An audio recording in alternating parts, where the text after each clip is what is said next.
But yeah, this is a pretty crazy article from the New York Times. 5 excerpts from J.D. Vance's emails to a transgender classmate. So a former Yale Law School classmate actually leaked these messages, 90 emails and text messages with Mr. Vance to the New York Times. Apparently, this is someone who used to be friends with J.D. Vance back again when he was like a just kind of normie Ivy League liberal. Which is crazy, right? Like, what happens to you as a adult that takes you from being a normie Ivy Leaguer, somebody who has been exposed to the broader world, right? We're not talking about a person that's from the boonies, that's only ever been read the Bible, that thinks some antiquated ideas. You know what I mean? We're talking about a guy that has been highly educated and he's evolved himself. And so we know that it was a LARP. He decided at whatever point in his life when he diverged from the liberal lawyer. I'm not saying that he was ever woke, right? But I'm saying he was probably a run-of-the-mill coastal guy, trying really hard to fit in and not be. Oh, he sounded actually pretty woke, which is the funny thing about this article. Yeah. Well, then here, let's plow into it. Yeah, let's take a look at some of the things he said. I already mentioned this one. I hate the police. This Right. was in 2014 in the wake of Michael Brown's murder. But my dad hates the police and he'll vote for Donald Trump. So let's see. That's true. That is true.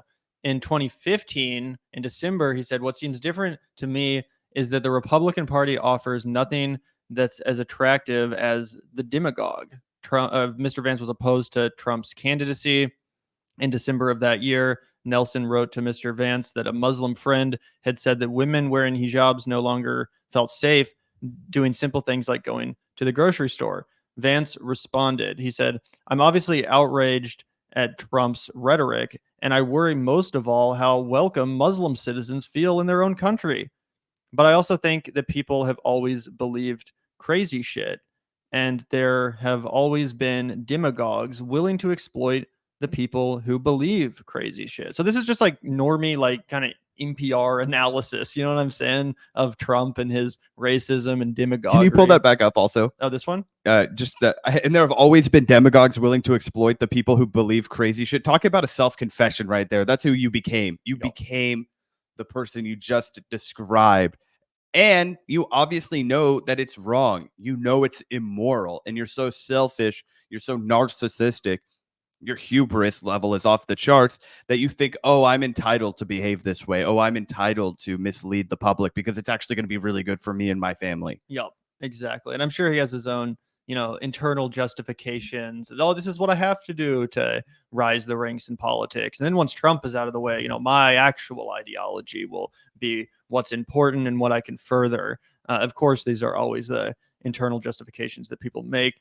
In June of 2016, he says, I recognize now that this may not accurately reflect how you think of yourself. And for that, I'm really sorry. Apparently, he inaccurately referred to his trans friend as a lesbian in Hillbilly Elegy. So this one's not that important. Just him apologizing to his trans friend. Also, kind of bullshit to say how you think of yourself instead of how you are. Just to give a little note, kind of a half-assed apology for some. Like, just don't send an apology then. Yeah. To be fair, his friend sounds pretty cool. They responded and said, if you had written genderqueer radical pragmatist, nobody would know what you mean. So they were understanding and seemingly a little bit self-aware, which is always nice to see.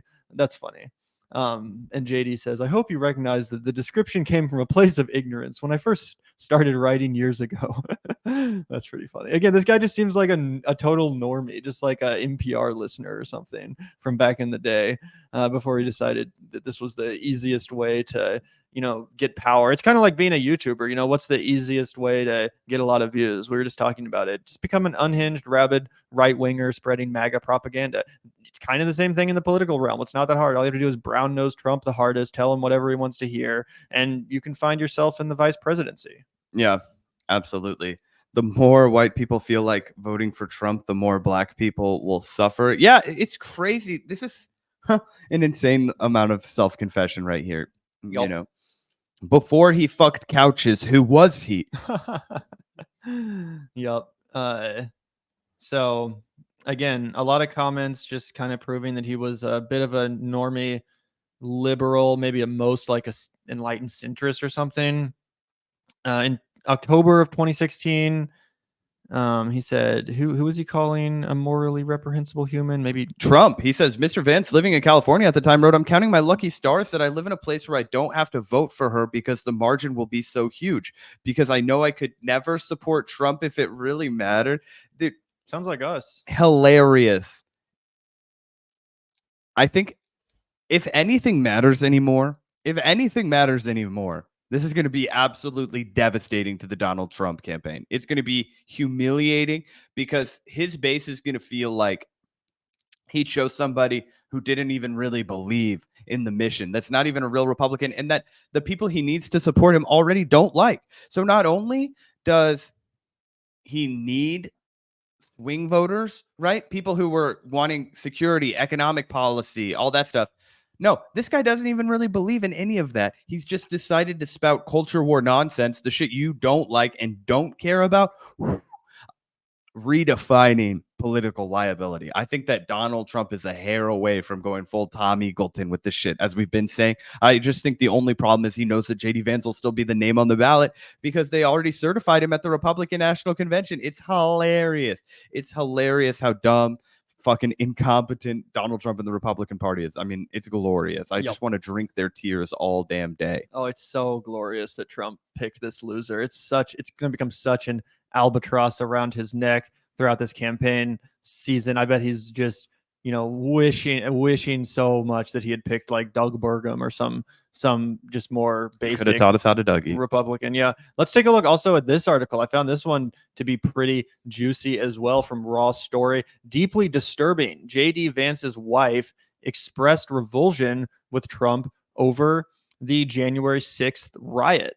So that wasn't that long ago, guys. This was not, back in the Yale days or whatever. This was actually, pretty recently, January 6th of 2021, right? So in interviews with friends and colleagues of Usha Vance, wife of Senator J.D. Vance, who has assumed the role as Donald Trump's running mate in the 2024 presidential election, many expressed surprise that she is going along with the campaign, considering her past comments about the former president. So she was seemingly on the same page as JD. According to a report from the Washington Post, attorney Usha Vance has a reputation for being closed-mouthed about her political leanings, but did express revulsions and misgivings about Trump during the coup attempt by his followers, which he encouraged after he lost to Joe Biden. As the Post's Peter Jameson, Beth Reinard, Hannah Nathanson, and Nicole Marcus are reporting, Usha Vance rarely, if ever, volunteered her opinions on the nation's bitterly partisan politics to friends and colleagues. But she did make an exception when supporters of the former president stormed the Capitol. According to one friend, Usha found the incursion on the Capitol and Trump's role in it to be deeply disturbing. Before adding, she was generally appalled by Trump from the moment of his first election. Referring to Usha Vance sitting in the presidential box at the recently concluded RNC, that same friend pointed out it was surreal to see her sitting next to him last night. Yeah, dude, I don't know what has to be going through your head. Obviously, a rational, insane person would get up and leave. They would just leave their spouse. They would take the kids and they would run far away, go back to their parents' house, go to a close friend, keep them far away from Donald Trump, the presidency, the Republican Party. But at the end of the day, we can't take away this woman's agency. She also is, on the up and up. She's probably getting a bunch of cool perks from having this. Her kids are probably having doors open for them. I mean, at the end of the day, she's not a good person. She's decided that her clout, her position in American politics as the wife of the, guy running for vice president is worth selling out every last one of her professed political convictions. And we're not talking about somebody who was 23 years old when they said this shit, by the way. We're talking about people who were in their mid 30s, deeply established, people who had led full lives, believing a very different message. Yeah. I don't know, man. If I feel like you kind of have to be a pretty terrible wife to let your husband become Trump's running mate, given how toxic and abusive we all know that Donald Trump is. I mean, look how Mike Pence was treated. He was literally cool with that guy getting thrown to the wolves of his own supporters. He said he was perfectly fine if he got hung.